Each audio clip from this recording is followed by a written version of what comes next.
안녕하세요. 요롱입니다. 오늘은 많은 분들이 포인트 코스 짧게 오는 서브에 대해서 한 자리에서 하실 때는 뭐 풀릭이라든지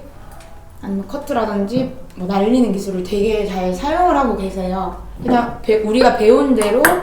풀릭, 커트,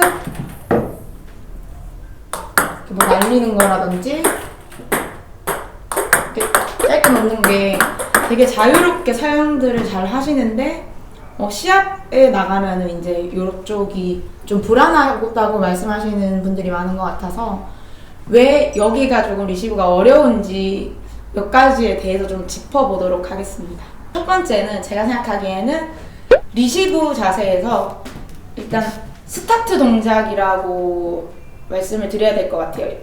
전 테이블을 이렇게 다 지켜야 되는 상황이기 때문에 이 선수들마다 이제 뭐 누구는 이렇게 뛰어서 들어가는 선수들이 있고 아니면 종종 걸음을 약간 잔발을 움직이면서 이렇게 들어가서 리시브를 하는 경우가 있는데, 그러니까 약간 그 제자리에서 그러니까 움직일 준비를 하는 느낌을 좀 주셔야 해요. 저 같은 경우는 이제 키가 좀 작기 때문에 이렇게 그냥 좀 걸어서 이렇게 하기보다는 짧게 왔을 때 들어가는 게 키가 크신 분들보다는 폭이 아무래도 좁다 보니까 많이 가야 되기 때문에 저는 약간 이렇게 잔발을 좀 띄어서 들어가는 편인데, 이제 본인이 이제 느꼈을 때 내가 전 코스를 지킬 수 있는 어떤 준비가 된 다음에 리시브를 시작하는 게 일단 되게 중요한 것 같아요.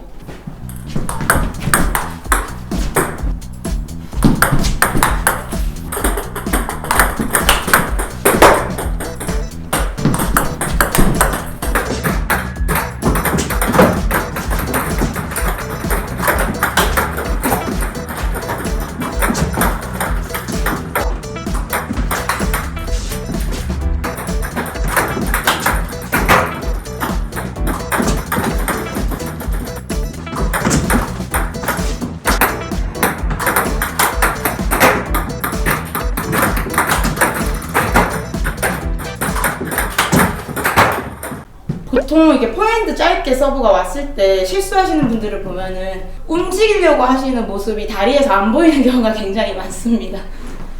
보시면 계속 있다가 이런 경우가 되게 많으시거든요. 이렇게 딱 펴고 계시다가 있다가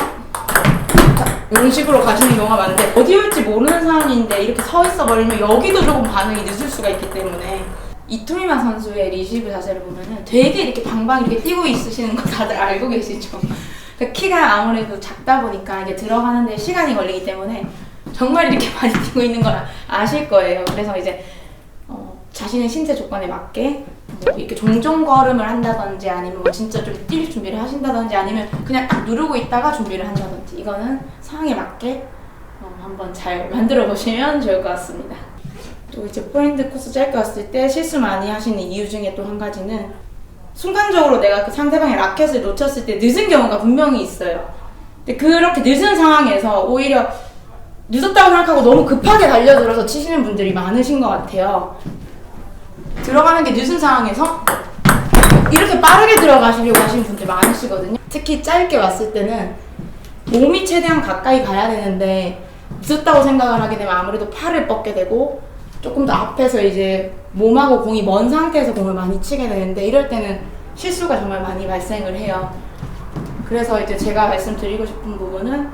어쨌든 짧은 서브라 그러면 긴 서브보다는 속도가 빠르지 않기 때문에 만약에 내가 상대방 모션에 속아서 조금 준비 동작이 늦은 경우에는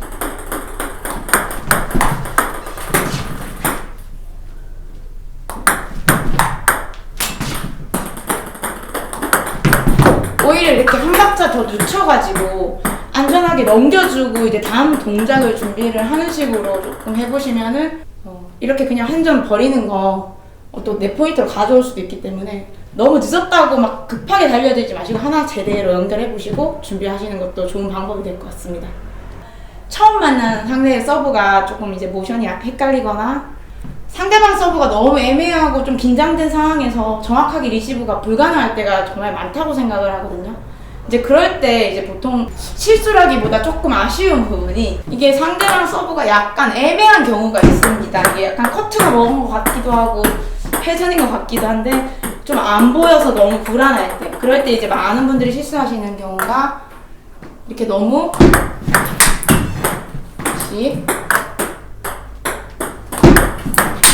이렇게 좀 플릭을 강하게 때리고 들어가는 경우가 있고, 아니면 원래 기존에 하던 플릭도 이렇게 짧게 공의 마찰 시간을 되게 짧게 가져가시는 분들이 좀 많이 있다고 저는 생각을 하거든요. 근데 조금 애매하고 안 보이는 그런 서브에서는 제가 생각하기에는 커트 양이 정말 많거나 하면은 어쨌든 짧은 서브이기 때문에 공이 보일 거라고 생각을 해요. 그래서 커트로 넘기는 거는 어쩌면 조금 더 편할 수가 있는데, 이제 공이 좀 통통 오고 저게 약간 커트인지 너클 서브인지 좀 헷갈리실 때, 그럴 때는 제가 개인적으로 생각하기엔 좀 안전한 리시브 같은 경우는 이렇게 앞에처럼 짧은 마찰을 갖고 가는 것보다는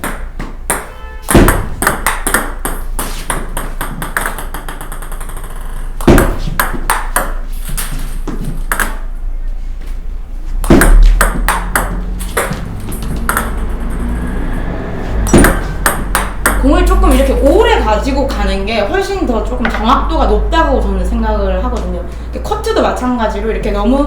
공을 콱 찍으려고 이렇게 짧게 해버리면은 스핀이 막 생각보다 많았을 때 높게 뜨는 경우가 있고,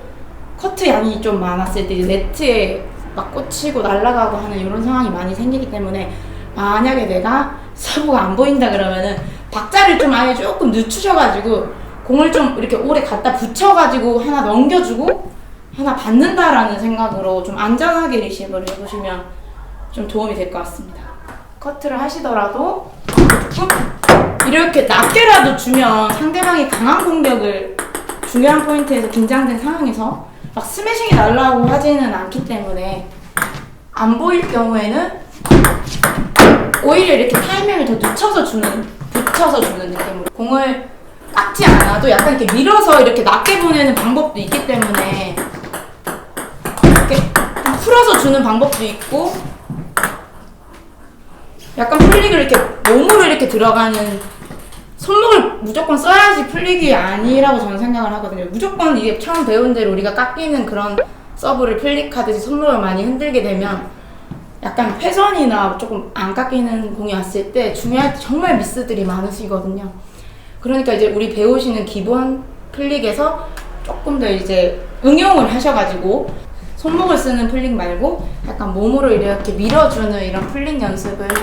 평소에 좀 이렇게 안전하게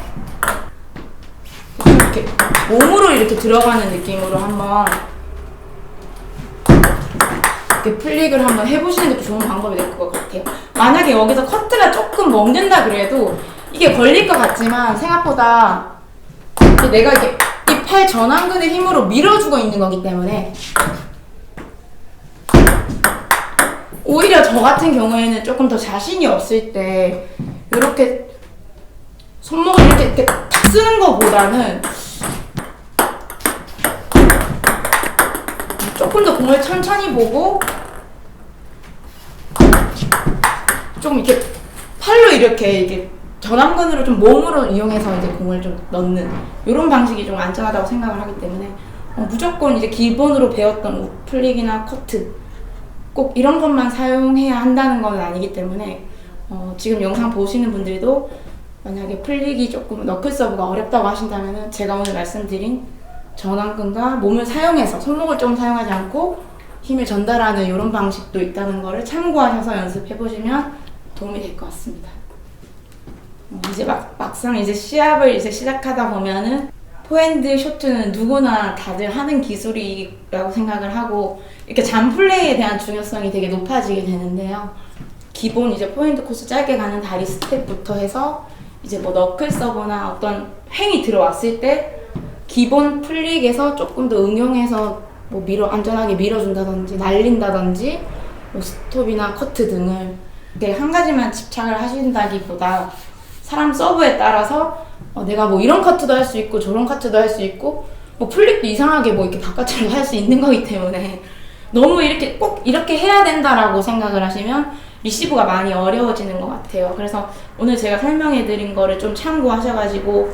본인만의 감각을 익히길 바랄게요.